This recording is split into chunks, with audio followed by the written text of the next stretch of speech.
Welcome to day 3 of competition of the Cancun Grand Prix. Located on the northeast coast of the Yucatan Peninsula, Cancun has developed into one of the most important tourist destinations in Mexico and lies just north of Mexico's Caribbean coast resort band known as the Riviera Maya. Today's final block features all the medal matches in 5 weight categories, and we're going to begin with the first of the bronze medal matches in the under 90 kilo category. Nemanja Majdov of Serbia faces Colton Brown of the United States of America. It'll be Majdov in the white judogi, Brown in blue. And I'm delighted to be joined by, and it's a very good afternoon to Gene Ship. Good afternoon, Gene. Good afternoon, Sheldon. So I'm really looking forward to these. I think we're going to have some really good matchups with these really big, strong players. The referee in the medal for this one is Luis Rivera of Puerto Rico. It's like a home event for him, isn't it? Colton Brown has just followed in by his coach there, Mike Swain. Hugely successful judoka himself in the United States of America. Must have been around your time or just before? Just before. Yeah. Right, we're underway with the first of the medal matches. I like Majdov. He's a real handful. Very popular on the circuit. Colton Brown will have to look out. Majdov certainly isn't letting him get any sort of grip there.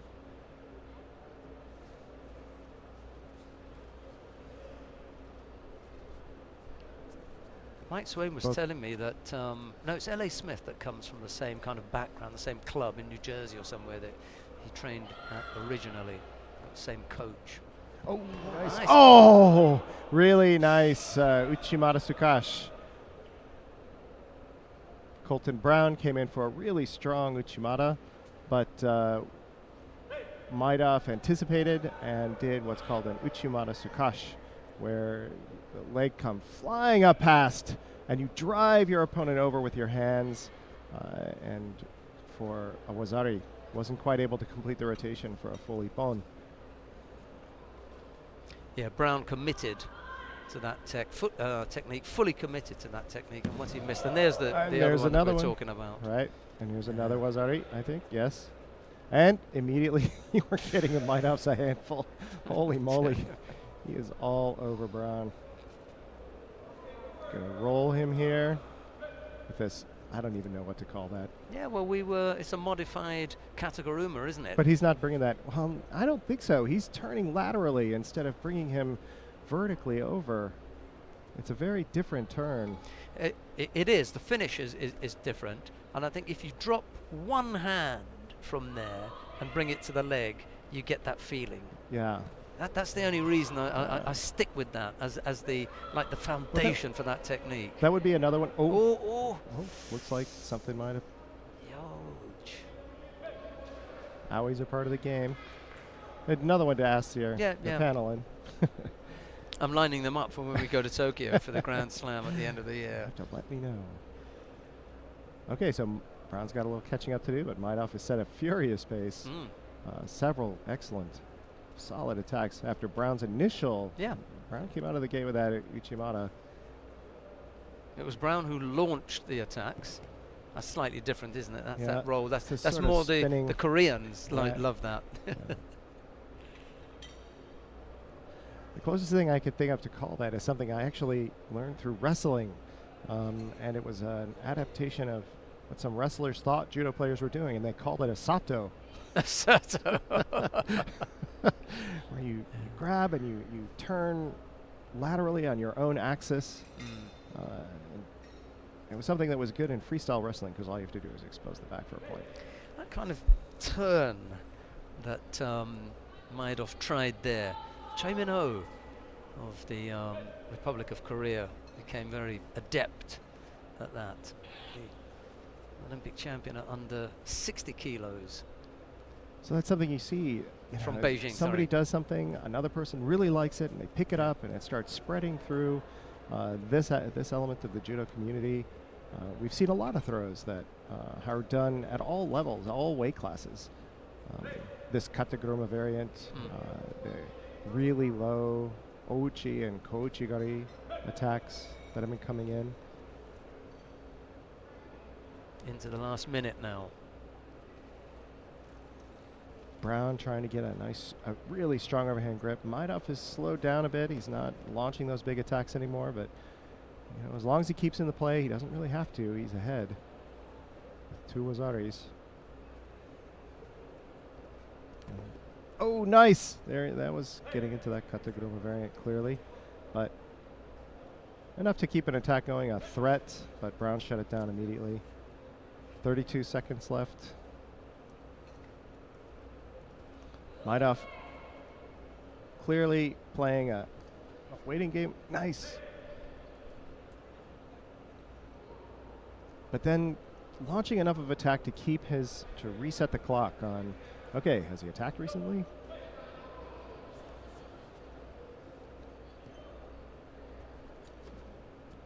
So this is a feature in judo. We'll see this kind of more tactical play. Some countries, some players will do this. And then other countries and other players will have a very different approach. Japanese players, for example, tend to continue to drive for the ippon down to the very wire. Okay, and then we get a false attack warning at the end of the clock, right? Isn't going to make any difference. There's plenty to look at there, wasn't there? Yeah. From the Manya Maidov. So you're right, quite a handful. You know, really got the scores he wanted, and was able to play out the match. Brown gave it an excellent effort, though. Really came in with that strong Uchimata, and was really working to try and get through. But once a player has established a strong defensive posture and dynamic, it can be difficult to penetrate that.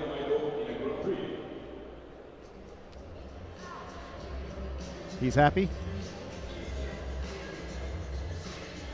I've been saying throughout the weekend that these sorts of matches for some of the players are really worthwhile. Okay, Maidov has come away with the win, but Brown has been on the map for 4 minutes with a quality player, and he'll have come away with some experience. It's good for him too. Right. That you're not going to get any other way. You're not going to get this kind of experience, you know, even in really tough randoris in Shiai. My father used to tell me, you know, one tournament is like a month of training, and it's certainly true. Fortunately, the morning after the tournament, you often feel like you've been training for a month, and it takes you a little while to recover. Second of the bronze medal contests features Zachary Burt of Canada. He's up against Ivan Felipe Silva Morales of Cuba. This is in the under 90 kilo category. Remember seeing these earlier today, Gene? Yes, I do. Silva Morales had that really powerful match. It's just so much back and forth. Really strong, high energy, dynamic match. Let's see if it'll repeat here against Cuba. I'm sorry, against Canada. Zachary Burt, who I don't think we watched earlier in the day.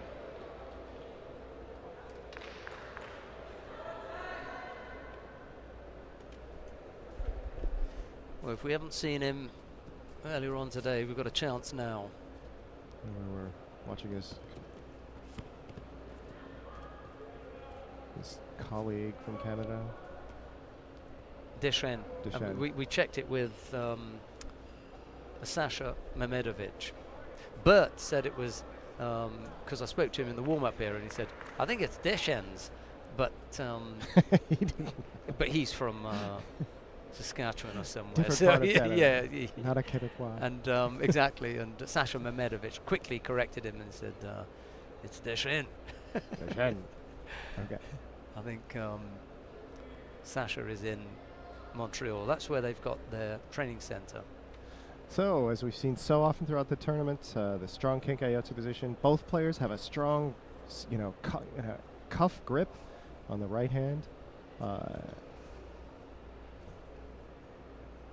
Well, I should say Silva Morales is right. And they've got to attack with it. They're supposed to attack with it. It's now legal to hold that, but you've got to attack. And there they go. They're not being, so they've been called for passivity. Okay, you've got to go.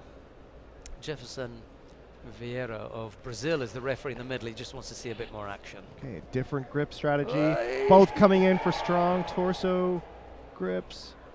Both of them trying to get that hip in. The one who can get his hip in and really launch. Okay, nice hip, and then switching off to a Ouchigari by Silva Morales.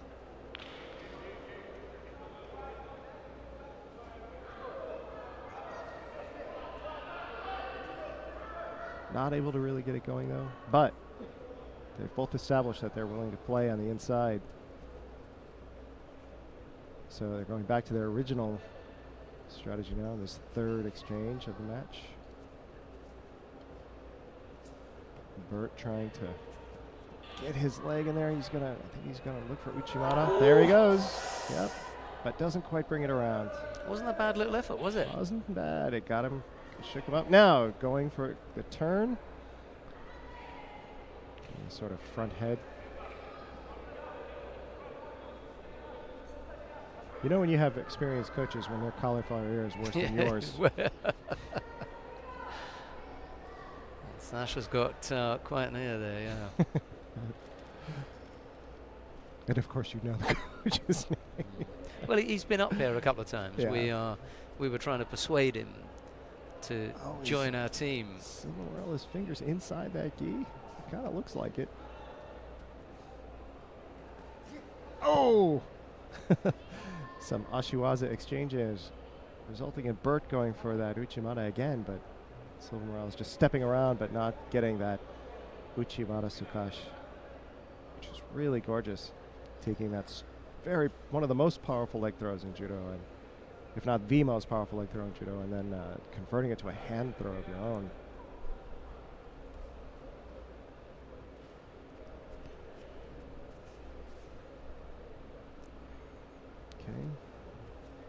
Okay. We're going for the overhand grip. Silva Morales going around the torso.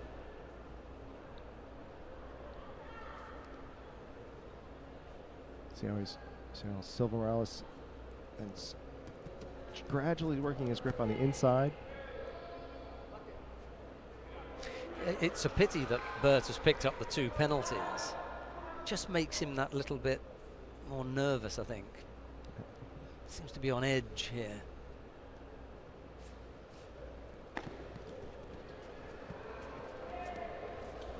Oh! Yeah, he wanted the Satemiwaza. Yeah, he wanted the Satemiwaza, but he kind of slipped, didn't he? yeah, he slipped. Sometimes that'll happen, and the other player will, do a kiai, big shout, trying to convince the judges that he actually threw the man. That was me. Half a minute left to go. I've seen that work too.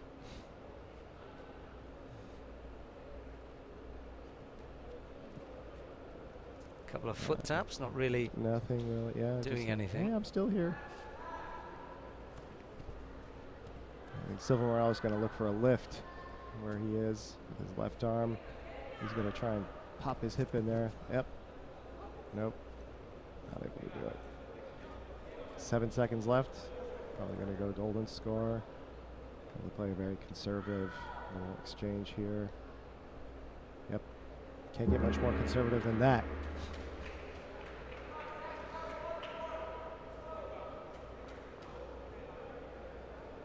Yeah, That's impressive.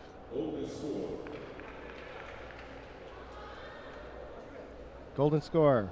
Bert has 2 Shidos. Silva Morales has 1.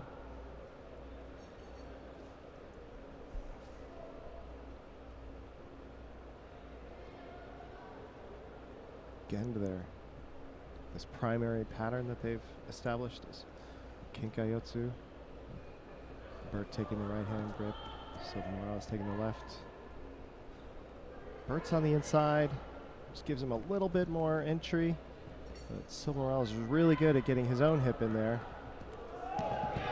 See, and just slipping his left hip in order to try and get that Uchimata. But he didn't get enough pull in the sleeve to turn and get him all the way over. But still, that was close. That was really close. Bert did a good job of coming out of it. Okay, and now kind of a Uchimata with a leg, but his arm is only one-handed. That's really difficult to pull off. It's more like, I don't like this position, get out. Bert he's going to try and take him over backwards. That's the only thing I think he could do. I've seen that where Bert's leg was, you can keep it really driven out rigidly in front like that, and then throw yourself backwards, prying the Uke's leg up. But it takes tremendous power. Was that stepping out? No, the signal was very quickly done by Jefferson Vieira, and that was wrapping the leg. You know, he just signaled with his finger, encircling the leg, which is called Kawazugake. And I didn't. That's odd. Yeah, encircling the leg and then blocking. Right. Okay, so let's see if we can see that. He can put his leg in there. Yeah. But it's when he wraps it and then blocks. Did he? He was just standing there, doing nothing. Kawazugake is generally done when you wrap the near leg. And then make an action. And then, and make an action, and you hook your toes around the lower part, and it's really dangerous. Okay, let's see it there. So it's called Kawazugake, and it's outlawed because it's really dangerous. You can really wreck your own leg that way. We come now to the final of the under 90 kilo category. Nicolas Sherazadishvili of Spain faces Tural Safguliev of Azerbaijan. It's Sherazadishvili in the white judogi, Safguliev in blue. And the referee in the middle for this one is Sławomir Kovnashki of Poland. Sherazadishvili, Safguliev. Really good at that. I guess if you say them often enough. I thought Sławomir was a difficult one myself. Yeah.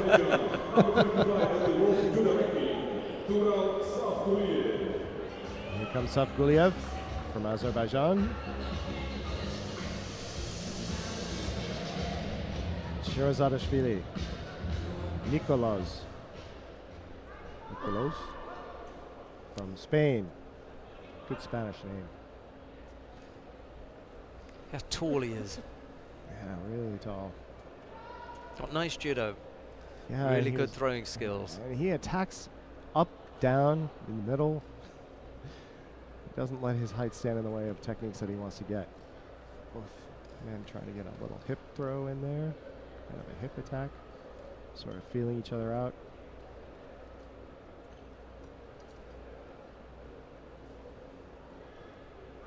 See that cat's paw grip that Safguliev has? It's legal, but you have to attack.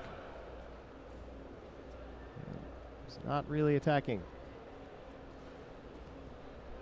And when you get it, you can really shut down the other guy's sleeve and arm. Okay.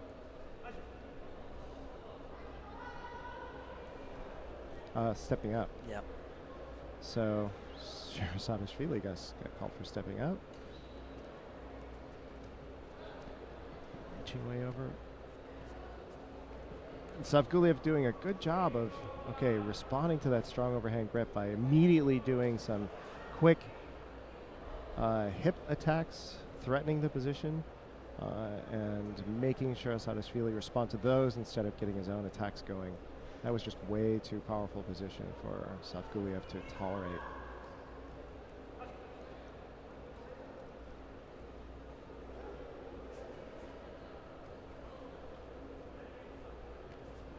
Coming in for, well, sort of a sumigage, one of these shallow sutemi wazas we've been seeing all throughout this tournament.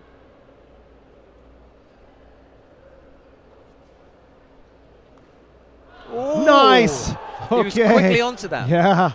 Really, really quickly before. Now, okay, Yeah. Osaikomi.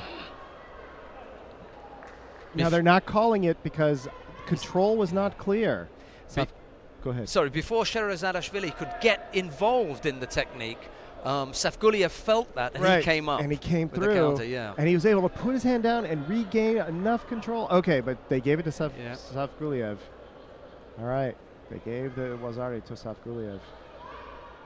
Unless that was for the Wazari for the pin. Didn't really see. Wasn't long enough. Yeah, it wasn't long enough. Yeah. And anyway, it was Sherazadashvili who would have had the Osaikomi. Oh, that's true. Yeah. Right. So, yeah, they gave the gave for the counter. Right.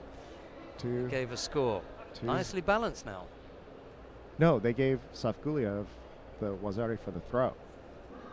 Well, it was Sherazadashvili who came in for the technique first of all. Oh, right. And then that one. He counted him. So they there were got actually Wazari. 3 techniques in there. Yeah, There were 3 exactly. techniques in One, there, right. yeah, the attack from the I was going to say the Georgian, my mistake. The Spaniard with the Georgian name.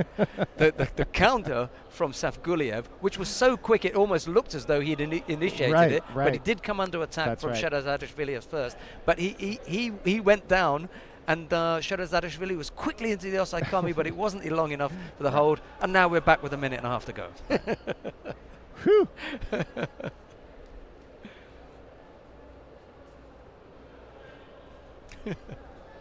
But really quick. It just shows you how quick things can happen.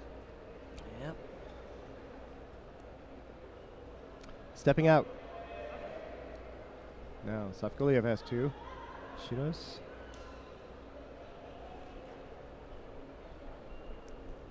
Hey, step back. And you're stepping out. So, they each have 2. There's no need for that. You know, there's a big mat area. What are you messing around with the mat edge for if you've already got a penalty? Just run the risk of picking up another. Yeah. Oh, nice. Okay, a big surigoshi. And now the Osaikomi. Osaikomi, and because look how unusual that is. That is unusual. Really modified Yokoshi Ogatame. It's the other person I've seen employ that is Ilias Iliadis. Oh, okay. He's just so strong. Yeah. Great to squeeze you. Very unusual. Very unusual. There you go. So because the throw started inbounds and he immediately transitioned to the newaza, it was still valid, even though they're way out of bounds. The point being that they want the judo to continue. They want as little as possible to interfere with technique. And as we've seen in this match, things get chained together really quickly, and we want to be able to foster that kind of play. Safguliev is looking up as if to say, how did that happen? Yeah. You know, I had that at one time. Sherazadashvili is saying, well, actually, you didn't. Nice looking young man. Nicholas Sherazadashvili, the gold medalist in the under 90 kilo category. I'm gonna and he's happy with that. Back slap for his opponent. Now, if I'm not mistaken, Garrigos won the under 60 kilo category. I think so. Maria Bernabeu won the under 70 kilo category. That's right. And now we've got another Spaniard, this time winning in the under 90 kilo category. That's 3 gold medals for Spain. Really done well. It's right around the belt. Yeah. I think he has one hand up. Yeah. Underneath. He's got yeah. But look where his hand is underneath on the belt. Right. And you can see the black belt has completely disappeared. Well, he's outside of the jacket as well. But so as his right he goes hand is coming here, over the shoulder and holding onto the belt. His left arm is coming around and securing it from the other side. So it's far more comprehensive a hold than it looks. So that was just a really nice finish. Big smile on Big his face, smile. yeah. Yep. Right, well that's the under 90 kilo category done and dusted. We've got the first of the bronze medal in the under 78 kilo category. Liliana Cardenas of Mexico faces Calimea Antomachi of Cuba. It's Cardenas in the white judogi, Antomachi in blue, and the referee in the middle for this one is Hyun Suk Hee of the Republic of Korea. Unfortunately, it was Cardenas who picked up an injury and she couldn't take part. So Antomachi came on to take the bow and the bronze medal. I'm sorry you couldn't bring in that one, but the injury was such that Cardenas could not compete. That brings us now to the second of the bronze medal contest. Jacqueline Osnayo of Chile faces Karen Leon, who representing the International Judo Federation here. It's Osnayo in the white judogi, Leon in blue, and Leon is an incredible prospect. Vladimir Nutsubidze of Georgia is the referee in the middle for this one, but I'll go back to Leon. The Venezuelan is a real prospect here. Only 19, comes from Cumana in Venezuela. Working hard at the moment with her teammate from the weight category below, Elvisma Rodriguez, the world #1 in the under 70 kilo category. So you've got someone really, really good to work with. She was giving us some really good matches earlier in the day. Let's have a look at what Osnayo and Leon can offer up.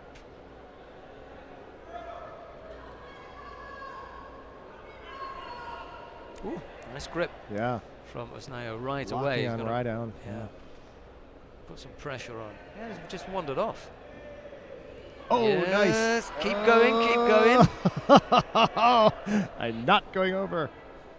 It's Switching to Judo Grand-Prix. She was close to coming up with a score here. Just got that left arm down. It's so dangerous. And and we've seen a couple injuries today because of that. You know, the absolute resistance to taking a fall has resulted in a couple injuries today.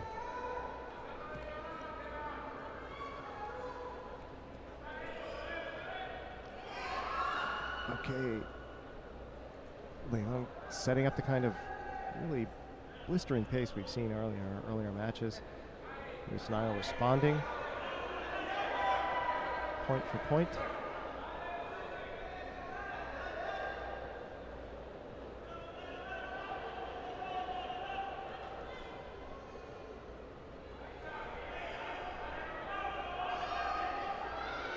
Big long step for Osoro. From Leon. Another one. And bringing her down. But Osnayo again turning out. Hey, it's her a chance to work on the arm now. Leon immediately jumps in, but her legs are in the wrong place. Just getting the turn, and Osnayo locks her up.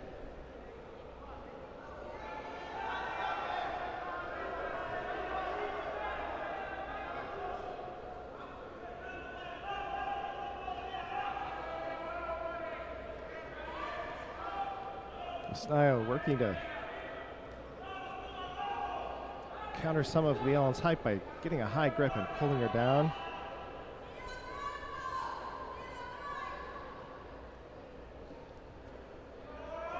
Just kind of struggling down to the ground. Gonna work here a little bit, but I don't think anything really kind of happened here.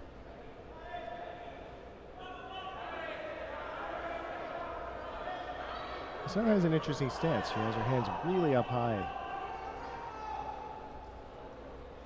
as she works to enter into kumikata. Getting that high collar grip. Oh!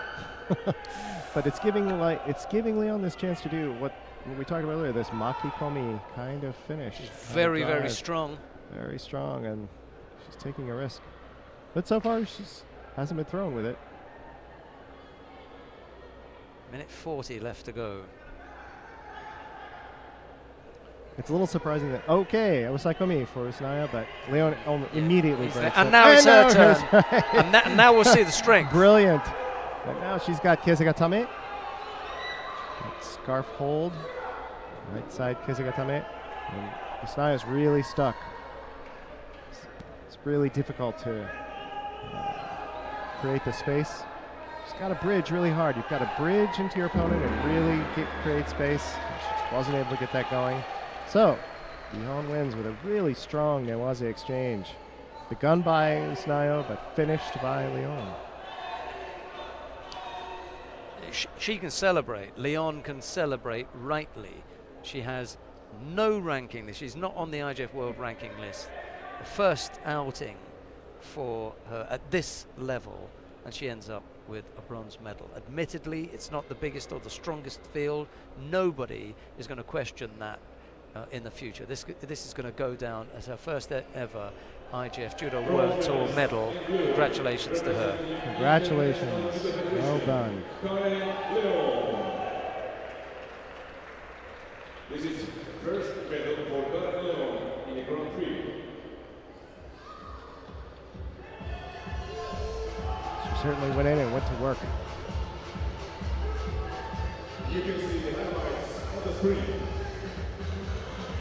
So that really nice bridge, driving an eye over into our own pin. That's exactly right. Really good. Taking that person's pin and converting it to your own. Really good. Newaze judo. Look at her. Yep. You know, Tatishio Gatami That's textbook. into Kesegatame. Yeah. I think Anaya just underestimated Leon's ability to drive from there.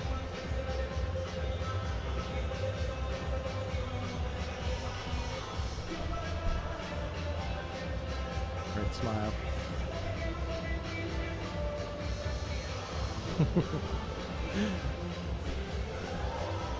We come now to the final of the under 78 kilo category. Natalie Powell of Great Britain faces Mayra Aguiar of Brazil.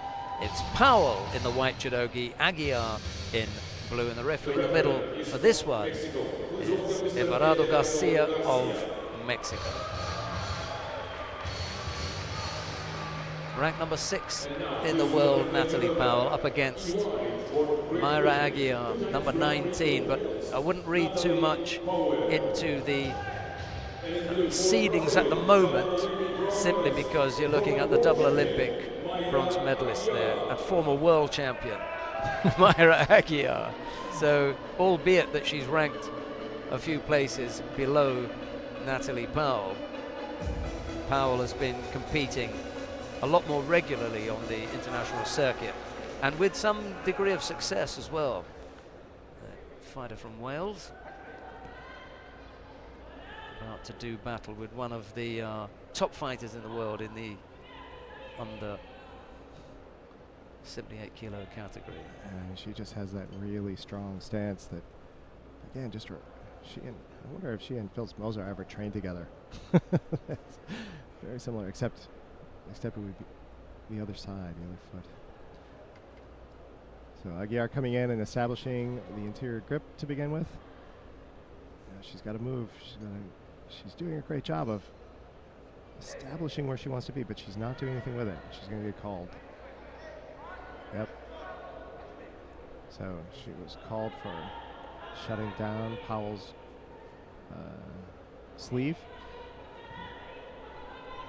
We've discussed over the past couple days. That's an example, I think, where it was called very correctly. And again, we're into the same position. Powell is working to, clearly feeling a little constrained. See how strongly Aguiar is doing. But as we also saw, there's a strategy to this. If you get that person really driving down and they really pull up. Okay, nice. Wazari. And Aguiar was looking around and saying, was that any poem? As Powell was coming up, she was able to catch the Sasai to the Kobayashi. Why not? Yeah, why not? Yeah, and it was it's actually. an Ippon. Yeah, it and was. It's an Ippon. Nice Ashi was. And she's pointing to the crowd. Referee saying, I know you call that right.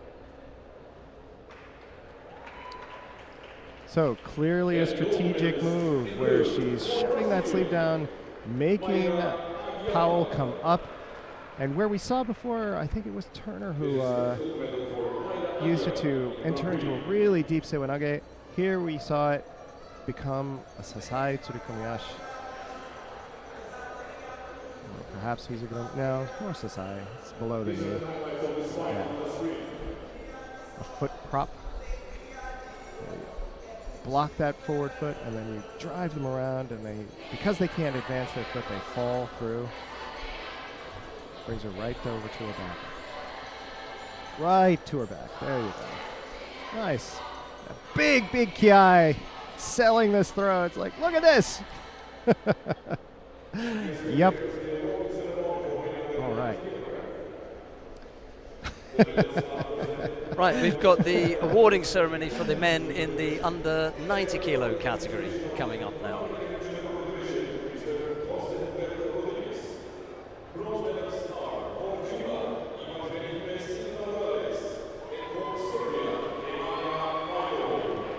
Bronze medals go to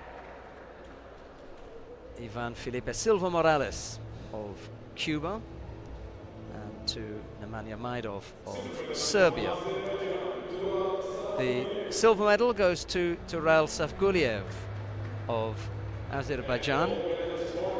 The gold medal goes to Nicolas Sherazadishvili of Spain. And our stadium announcer has no trouble with that name. As he's from Georgia. He's also from Spain. Yeah. He's also Spanish. He's also a Spanish Georgian. And we see that great pin again. Just very, very quickly to catch up on our stadium announcer. He's doing a good job. Oh, he's doing a fantastic job. Georgie. And he's doing such a good job that he was awarded with his black band today. So that's right. Well done to George. He's finally joined the club. So go Georgi. Yep. Now the national anthem of Spain.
Silva Morales and Majdov were the bronze medalists.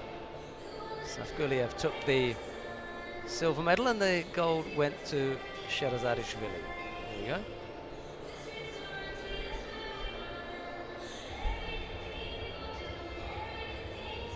Right, we've got the first of the bronze medal contests coming up in the under 100 kilo category now.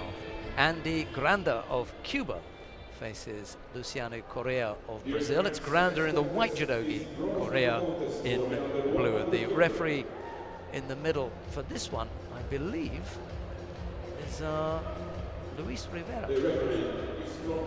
But that's just a guess. No, it isn't. And it's a wrong one. Ah. It's Alejandro Caida of Argentina. There you go.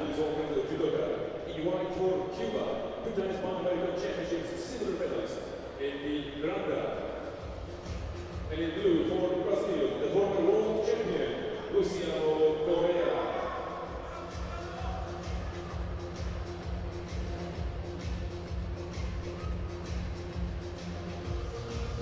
Another former world champion. That's right. Correa won the World Championships way back in 2007 when they held in Rio de Janeiro. They had 2 goes at the World Championships, 2007 and then 2013. It was a happy camper. So this really strong Kenkayotsu grip. Correa reaching over and driving his elbow down to break Granda's straight arm. So Granda lets go and tries to reach the outside, ceding the interior grip to Correa. Now it's a matter of getting the other hand set. Okay, and both players, and it's a risk because as soon as they get it, it's possible that somebody's going to come in. Granda gets it first. Correa is working to try and he doesn't like that, so he's going to try and get it. But, okay, see, Granda's coming in with a first little threat. Ouchigari. Correa responds with a little tap. Working that grip again.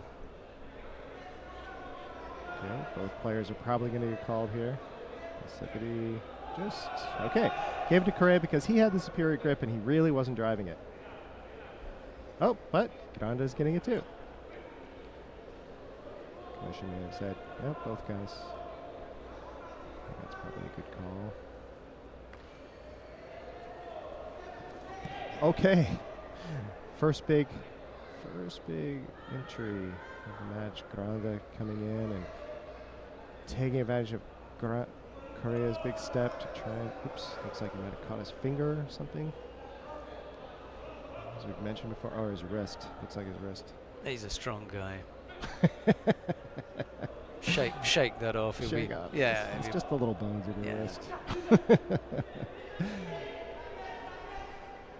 Well, Rochelle Nunez broke the metatarsal in a left hand earlier today. There's a second big Sewanage entry by Granda. She was back in the warm-up area, laughing and joking 2 hours later.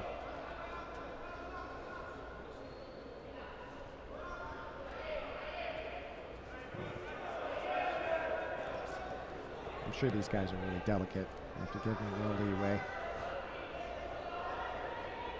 Okay, third Sewanage. Really drawing Correa in powerfully. You know, and I wish I could convey to you, just how much, drawing power that takes to pull somebody in like that. He's not stepping in, he's drawing that guy over. Correa is having to sprawl out. Okay, Correa responds with really these shallow Sutemiwaza, just pulling him down really into his lap. But it pulled him down. It really pulled him down, so probably won't get called for a false attack there. Even though there was really no chance of a throw. Both players still have only the one Shido.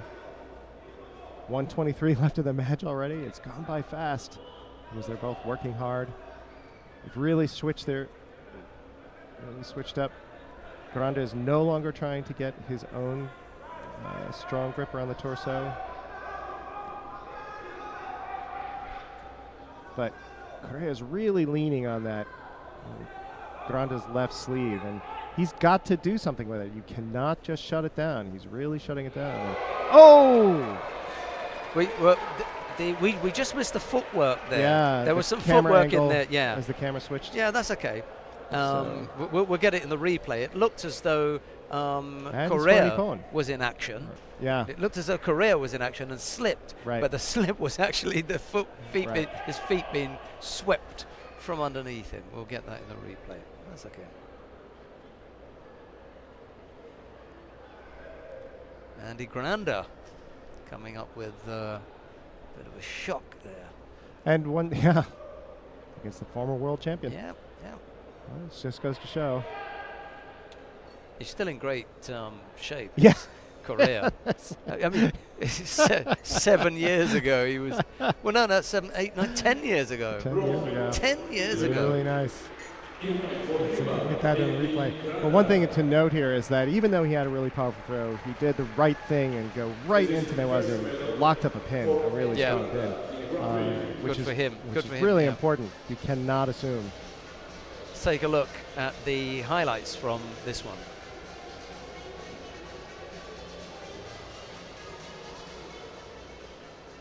You can see yeah, it was sticky foot. It was a sticky foot, right? And okay, and the reason he pops over like that is because there's so much tension in those grips. Okay, and where I'm sorry, blue is Korea. Korea. Where Korea was really driving down. Grande then took advantage of that downward drive. He was contributing to his own downfall. He took advantage of Korea's downward drive, took Korea's own foot from underneath him, and because he was pushing down so hard, that's why he flew so hard into the mat. Really popped over. There's no mistaking the man in the middle this time, Vincent Drouot of France, and the contest that he is supposed to be in control of is between Philip Owiti Alcaraz of Great Britain and Jose Armenteros. Unfortunately, if you remember, Armenteros was injured in his contest with the other British fighter earlier on, Ben Fletcher. Right, Fletcher, who will be in the final. So who we'll see in the final. Right. So having injured himself against Fletcher, he couldn't then take part against the other British fighter, Owiti Alcaraz. So. And that's one of the ones where, because he put his arm down in order to break in order to resist the fall, I should say, not break the fall. In order to resist the fall, it resulted in that injury, which is bad enough to keep him out. So just a little warning. Remember that Ukemi is your friend. Do not resist falling. Take good falls.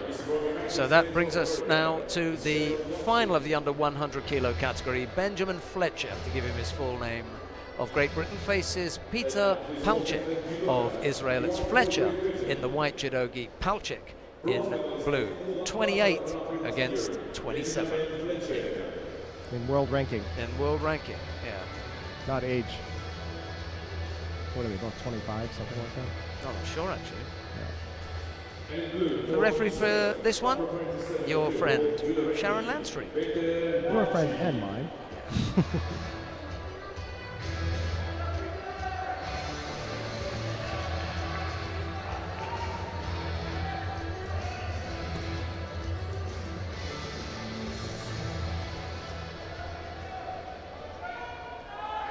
Okay.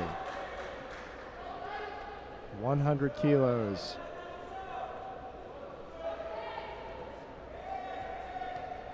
Immediately coming in with these very strong grips, both of them pulling on the other and yet at the same time resisting.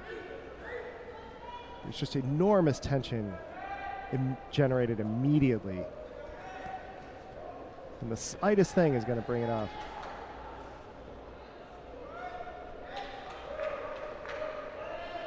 Palchik trying to come in for a drop Sewanage. Which is a really gutsy move to use at this height and size.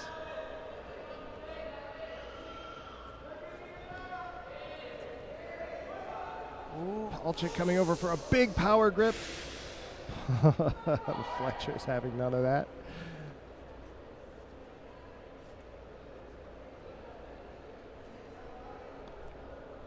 Both of these men have really long arms, standing up really straight. Again with this drop Sewanage. Driving. No, I don't think, not enough. Even though he brought him all the way down, it was just too rolling. There has to be impact in a throw in order for it to score a point.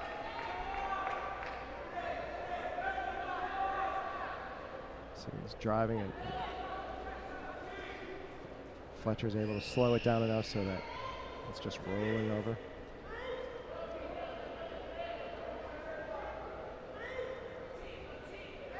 Again, the strong Kenkayotsu situation.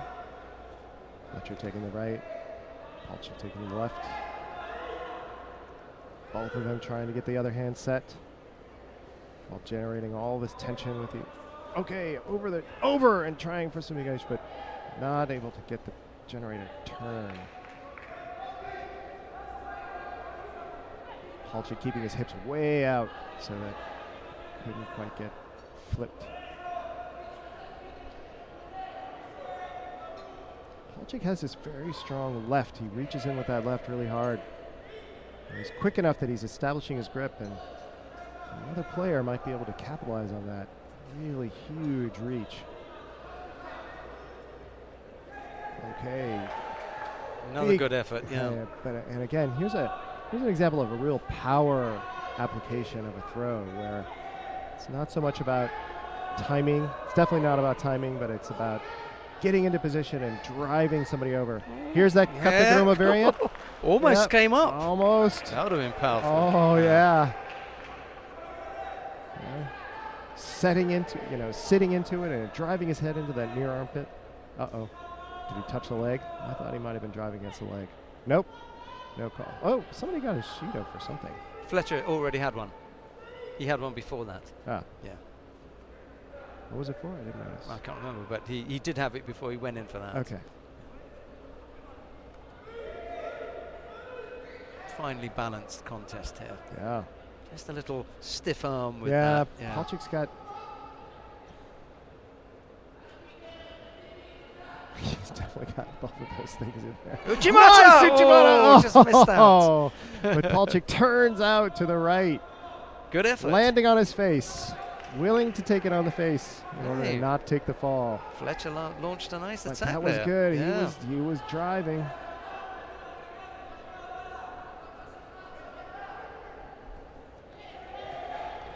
Going for these Ashiwaza, low grade Ashiwaza, and into a nice sequence there. Right Ashiwaza, left Ashiwaza, Sewanage.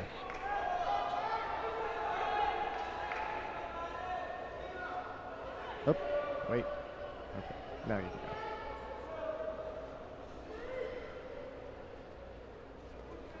go. No, okay. Oh, Fletcher coming in for this Harai Makikomi and getting countered by Palchik for to me, roll. But there wasn't enough of the body, and the scoring part of the body. Commission agrees with you. He goes across so look, his backside across, here. and then he's rolled over, but he was sitting up. You couldn't see it from this angle, but he was clearly sitting up, so his back never touched. And so, Land Street. He does there, there's though. a Wazari. That's definitely at least a Wazari. Yeah. Locks up the leg because he does not want to get pinned here. Right at the but end, it's too late. Yeah. Yeah, there's nothing he can do. Just catches him in the last few seconds. Let's see that again. Yeah. That was a really good contest. That was good. That was. Yeah.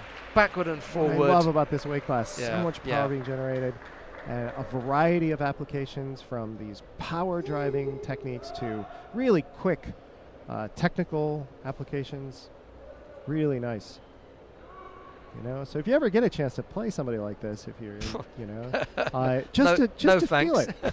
You know, but you know, that's something. You know, I love playing people of all sizes because, you know, I used to get thrown by people, you know, from your size to people who are bigger than me. You know, it can always happen. Yes, that's very true. You know? Right, Ben Fletcher comes off second best in this one. It was a terrific effort and a very good and entertaining contest, but it's Peter Palchik of Israel comes out the gold medalist in the under 100 kilo category. So those of you who have seen the on-camera times when my colleague and I have been on camera, you might have noticed there's a little size differential between us. We never have practice together, but maybe not someday yet. we'll get That's a nice. That possibility. Was nice. There we go. This Sewanage, this drop Sewanage.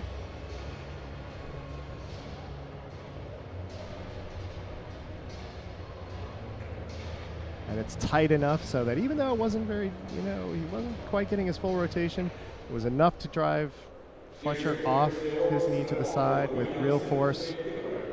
Not enough for a complete throw, for a complete point, but enough to get on the board.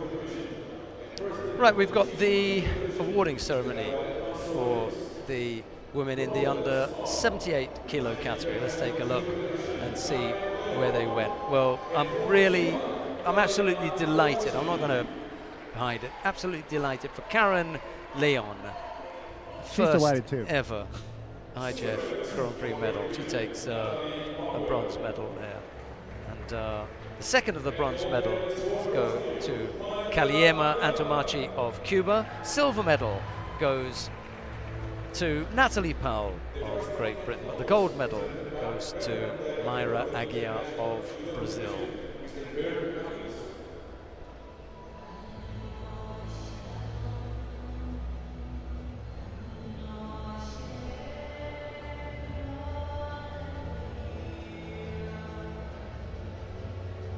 And again, that's just a really nice use of that tension, where they were both driving the sleeves down, and Aguiar is able to redirect that into this nice aside to the panache. And now the national anthem of Brazil.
Karen Leon, the fighter furthest on the right, could do worse than to spend a bit of time in Brazil working out with Mayra Aguiar, to be honest.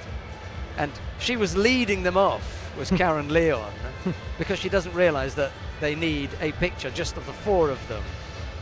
But it's her first time on the podium, so she's forgiven. I have a feeling you're going to be that. watching that one.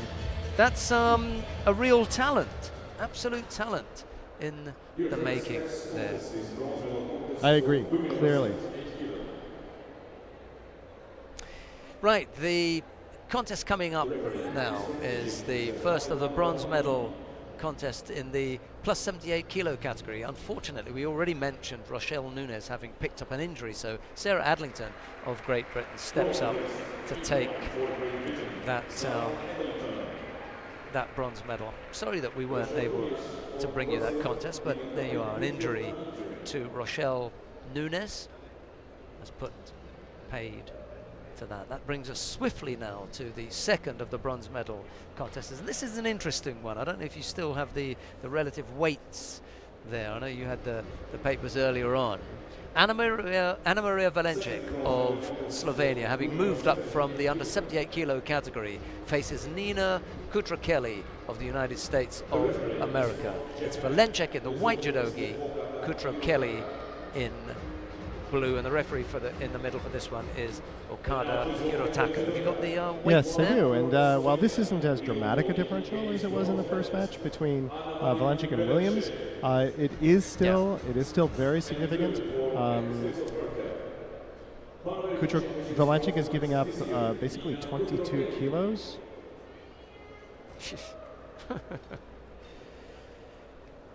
Right, there we Which go is about then. 50 pounds. Now, I spoke to Valencic immediately after her loss to, who was it that she got beaten by this morning?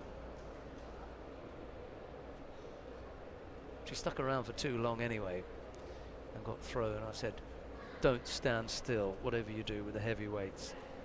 Keep moving. Okay. No, relatively, this is a very polite gripping situation. Both of them settling into a nice companionable grip.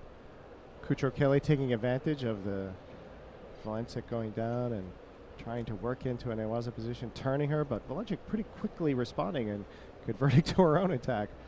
That was smooth. But when she's working on a Shimawaza, this is called an Okuriashi. I'm sorry, Okuriarijime. Okay, switching to yeah.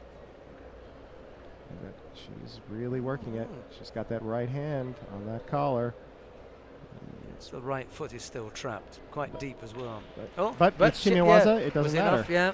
So, okay, so with Shimawaza, it's not about control of the body. It's about can you apply the choke to the point where the other person either passes out or taps. And in this case, Kuchar-Kelly decided to tap.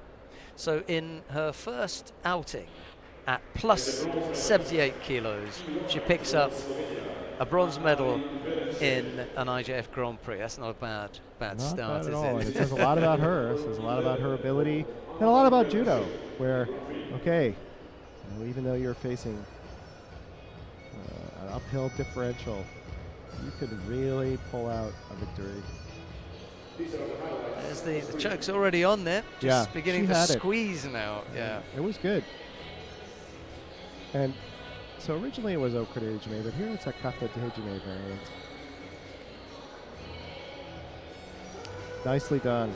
Yeah, see how she's now the way she's applying that is that she's got the grip and she's driving Kuchar-Kelly's head forward, so it's closing off her ability to probably bring in air and putting pressure on the carotid. We come now to the final. Sorry, go on, Jim. Kuchar-Kelly could feel it coming. You could see her preparing to tap. She's experienced enough to know it's like, okay, you know, she's got me solid. I've got her leg. I can't really get out. But let's see if she finishes it. Right, we come now to the final of the plus 78 kilo category. Ivana Sutalo of Croatia faces Melanie Bolanos of Mexico. It's Sutalo in the white judogi, Bolanos in blue, and the referee in the middle for this one is Frank Wolf. Our friend. Because I'm happy. Go, Frank, go.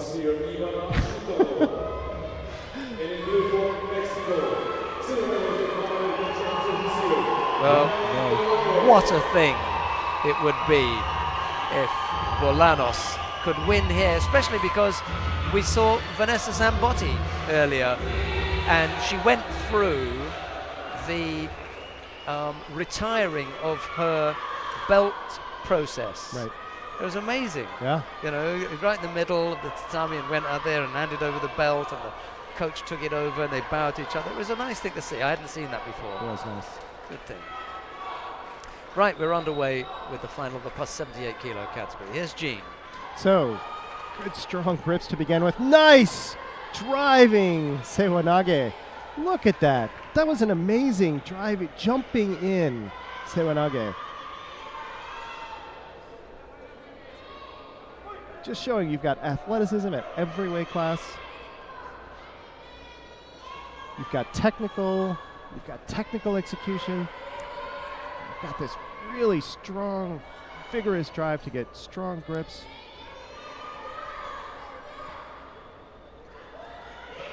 Judo has just gotten better. It has just gotten better over time. Okay. False attack on Bolanos' part. Not sure I saw a false. I'm not sure I saw an attack. All right. Both players really working to get this grip. Now they're taking. Now see, that's a right hand to right hand grip. They're both taking a strong over the shoulder posture. They're trying to get that. Okay, getting that. Bringing it around. Osaikomi. Bolanos has got to move. You've got to move. I know it's challenging, but you have to move. Come on. Bridge. but Tsutalo has really got it locked up. That is really tight.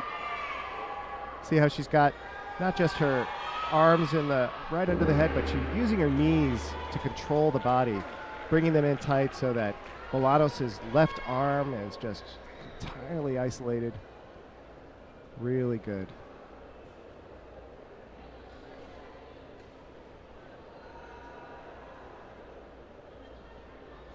Just a good, strong workmanship match.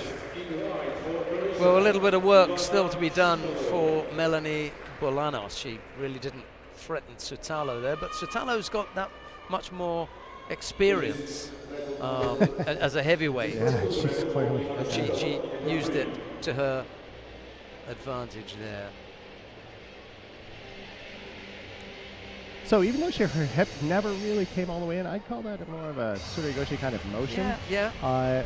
You know, where she was using her hip to drive rather than lift, but it was definitely good enough to bring her opponent to the ground and set up that really powerful Yoko. Okay, that's Kuzure Yoko Shihogatame, which is the smart variant of Yoko Shihogatame to use when you have a very powerful opponent. Lock up around the upper body, make sure that they cannot move. We've got the awarding ceremony for the men in the under 100 kilo category now.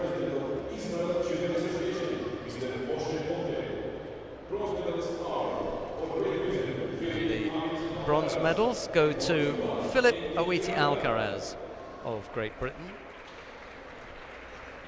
and to Andy Granda of Cuba. Silver medal goes to Ben Fletcher of Great Britain. The gold medal goes to Peter Palchik of Israel. There you go.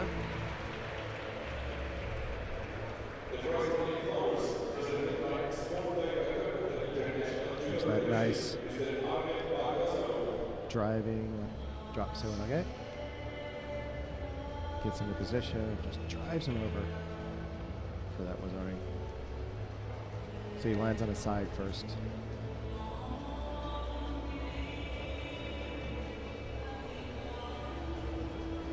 So much energy generated in that drop and then immediately driving up.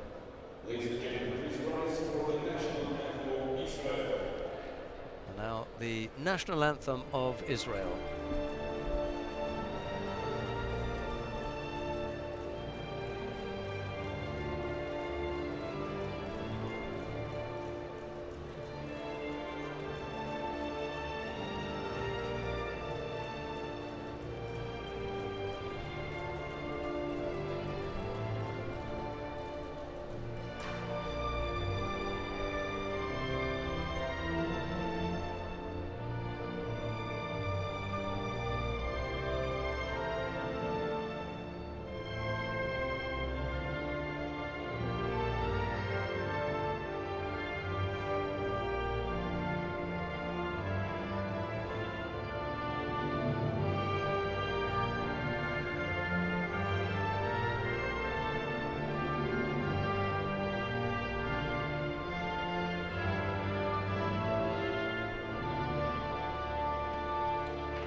Awiti Alcaraz and Granda were the bronze medalists. Fletcher took the silver, and it was Palchik to take the gold. Well, we've got one bronze medal contest in the plus 100 kilo category to bring you. Arash Sufiani of the United States of America faces Francisco Solis of Chile. It's Sufiani in the white judogi, Solis in blue.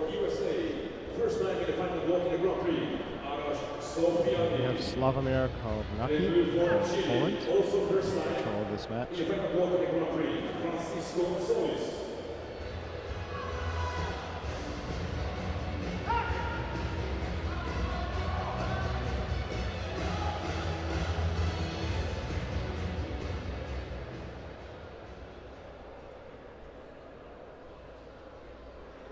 And here we have plus 100, so these men can be any weight over 100 kilos.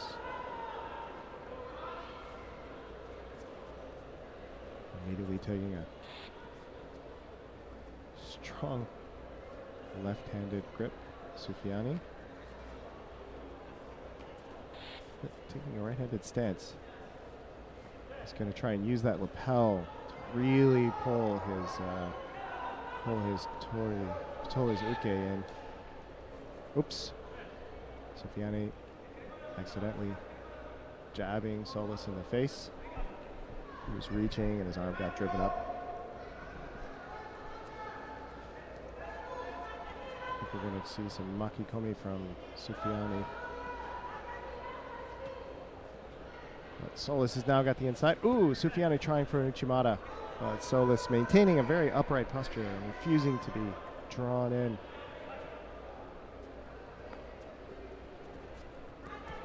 Again, trying Uchimata, but Solis answers with his own Uchimata. So, as we said, Uchimata is a favorite among larger players because they could just use their size and their length to really upend people. Yeah, I was a little disparaging earlier on about Soufiane. See if he can make me eat my words. Yeah. Well, he's certainly doing a good job right now. Reaching around for that belt.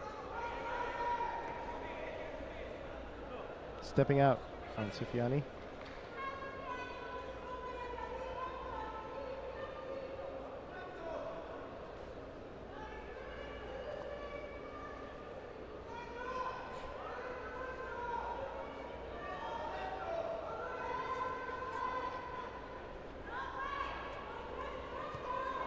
Solis really drawing Soufiane in. Soufiane's got to get moving. He's got the grip. He's got the grip. He's got to initiate. Oh, and Solis just coming in. Solis is just keeping up a nice pressure. And there's Soufiane trying to do the Uchimata. It's just taking him too long to get it going. But I know how hard it is. It's all of this energy and all of this power all being generated. You don't have just the right moment. It can be really hard to get it going, to pull that trigger. So Soufiane is caught a little bit.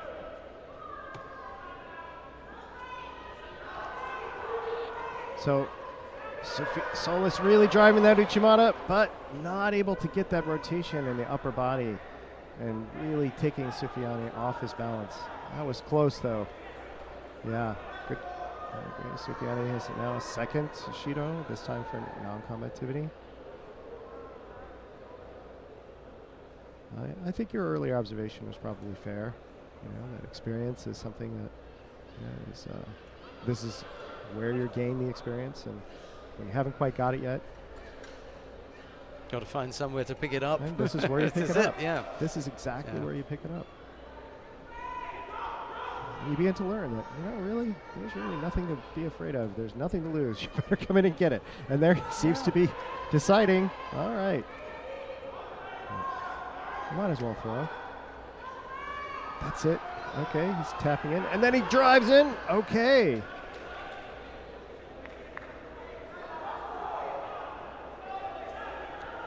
So both men have clearly got the capacity to do this nice driving, elevating Uchimata. It's a matter of getting the upper body, really good Kazushi. Kazushi is the key to throwing.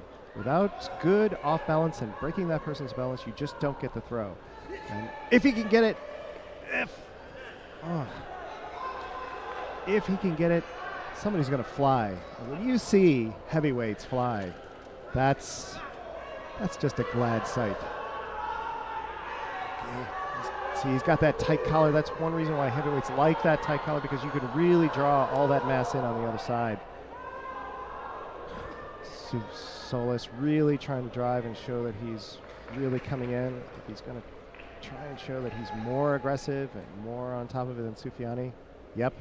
And Soufiane is going to be penalized out because he's called for stepping out, which is unfortunate. You know, I think it's a fair call, but you know, these two were right on the edge of doing a big throw. So Solis, bronze medal winner. We'll try to unearth some highlights from that one, and then we'll be back with the final.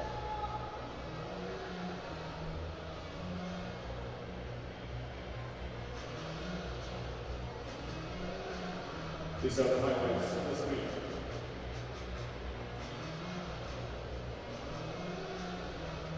We come now to the final of the plus 100 kilo category for men. David Moura of Brazil faces Alex Garcia Mendoza of Cuba. It's Moura in the white judogi, Garcia Mendoza in blue.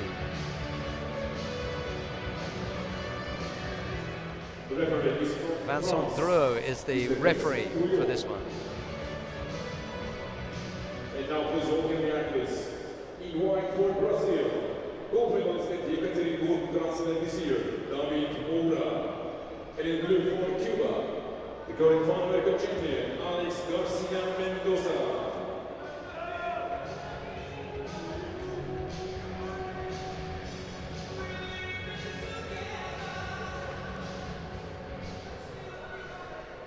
Let's look at David Moura making his way to the tatami. This could be a good little contest there. I think so.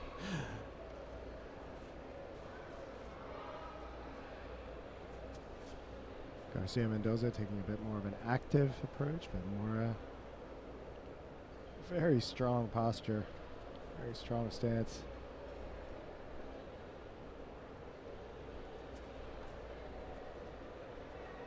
Both men locking up on those sleeves, trying to keep them from other player from bringing their hands into play. It sets up a tension that can be used, as we've seen in several other matches.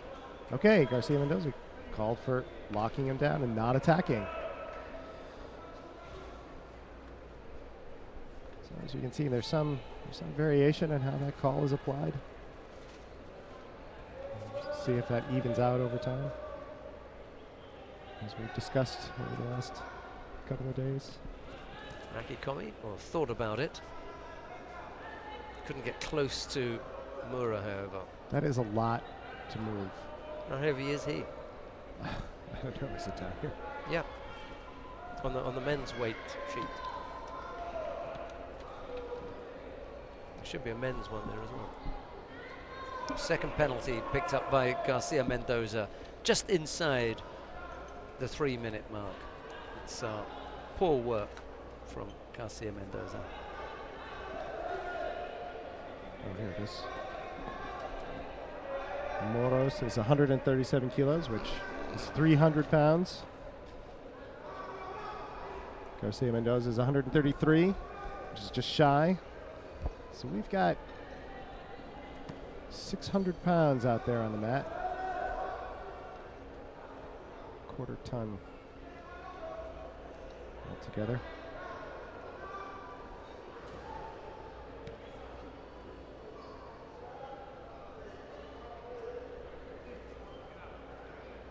And if you don't think that's significant, just haven't been on the mat with these guys. Mackenzie Williams was up there. She was up there around about that kind of weight. She was 137 herself. Yeah. Kilo heavier then. Yeah. But again, you know, still, you know, athletic. These guys are moving. That jumping Sewanage that we saw earlier in that earlier plus 78 match, that was really good.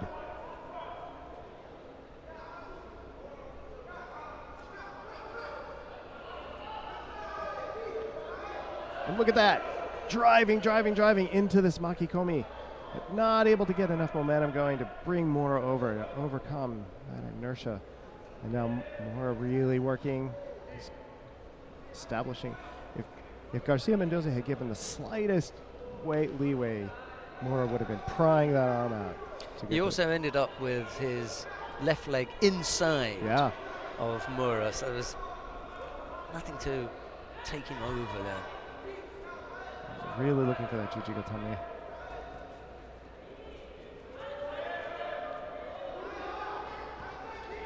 Okay, Garcia Mendoza working the inside, a little bit of an Ouchigari there. Now that Ashiwaza, the Sasai motion. Trying to get Mora to move. Mora coming in on the other side. Mora's adopted this very strong static stance all along. Hasn't been called yet, but he's not initiating the kinds of moves that Garcia Mendoza is.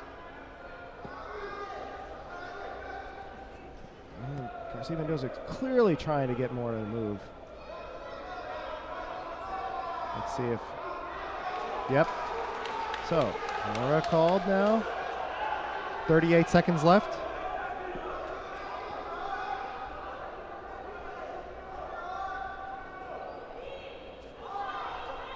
Still looking for the first positive score.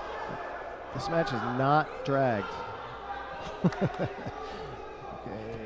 Now Mora is actually moving, and you could just feel how much. Oh, look at that! Look at how quick this drop Sewanage is.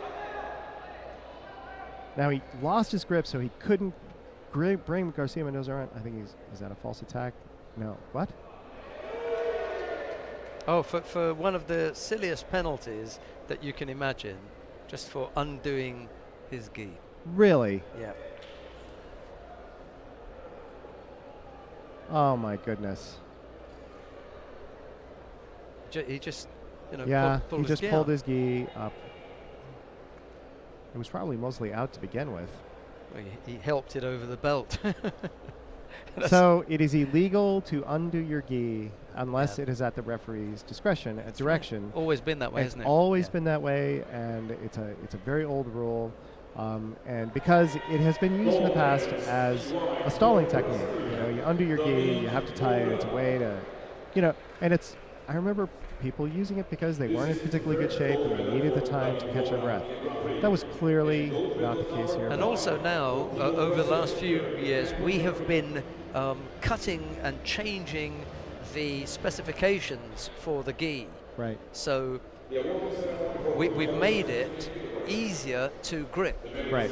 And with that, it's easier when the gi is out of the belt. Right. It's harder for you to work with. Because it's so loose. Yeah, so it's so loose. So and that's they another know that thing. too, yeah. That's another reason you would pull the gi out of the OB, because it makes it looser, and so you're less likely to be drawn around. We've got the awarding ceremony for the women in the plus 78 kilo category. Anna Maria Valencic of Slovenia receives her bronze medal, as does Sarah Adlington of Great Britain. Silver medal goes to Melanie Bolanos of Mexico. The gold medal goes to Ivana Sutalo of Croatia. But she's the lightest on the podium. Sutalo. 106. Oh, no, of course it would have been Valencic at 85.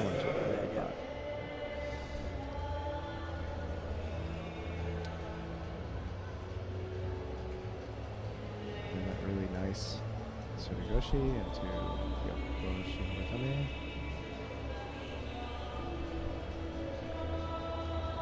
Might have noticed the person presenting the medals to the winners.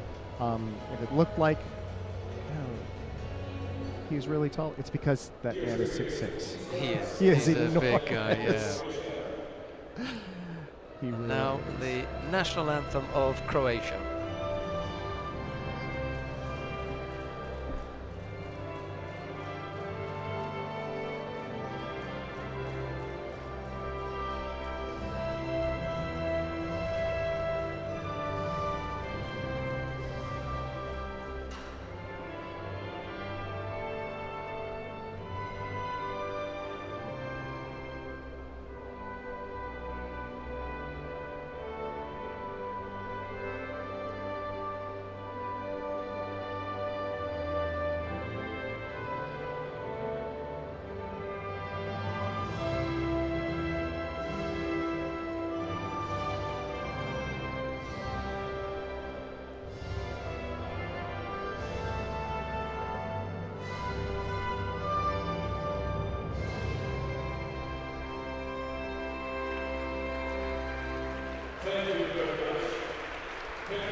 Valenchek and Adlington were the bronze medalists. Bolanos took the silver medal, but it was Sutalo who walked off with the gold. Stay with us, we've got some highlights from today's judo, and then we'll be back with the awarding ceremony for the men in the plus 100 kilo category.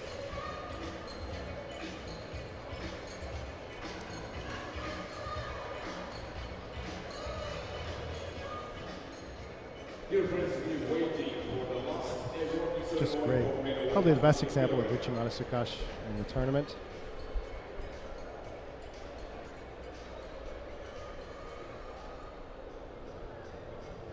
And that spinning application.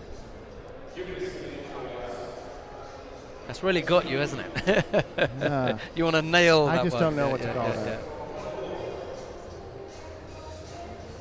It's clearly a tewaza, but what tewaza? Yes. A hand technique.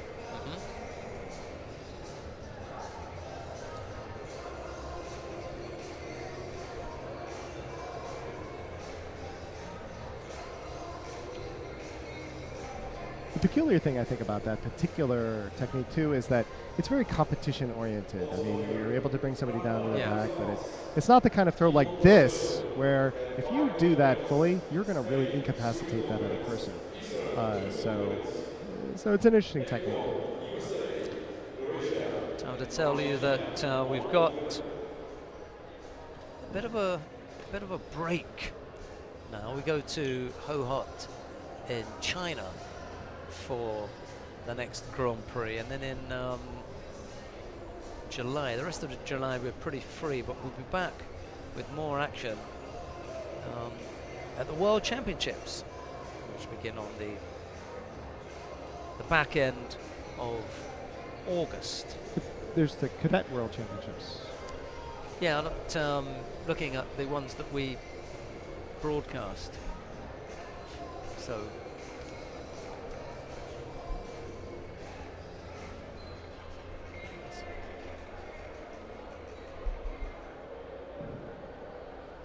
I think that was the Kezugatami from Karen Leon after the turnover. That's right, yeah. Myra Aguirre. Right, we've got the men, and we only had the one bronze medal contest. Yep. So let's have a look at Francisco Solis of Chile, receiving his bronze medal. From Silver, Antonio Castro. yeah. Silver medal goes to Alex Garcia Mendoza of Cuba, and a tap on the flag there from Mr. Castro. But the gold medal goes to David Moura of Brazil. You can't hide your patriotism, can you? Yep.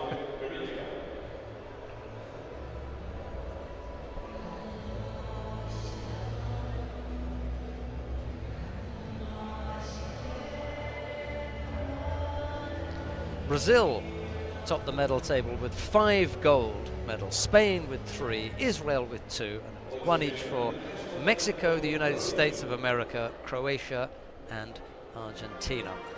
And now the national anthem of Brazil.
Well, that's all the live judo that we've got for you from this inaugural Cancun Grand Prix. We hope you've enjoyed the broadcast. I've had a terrific time alongside Gene Shin, but from Gene and myself, it's bye-bye from Cancun. Good night.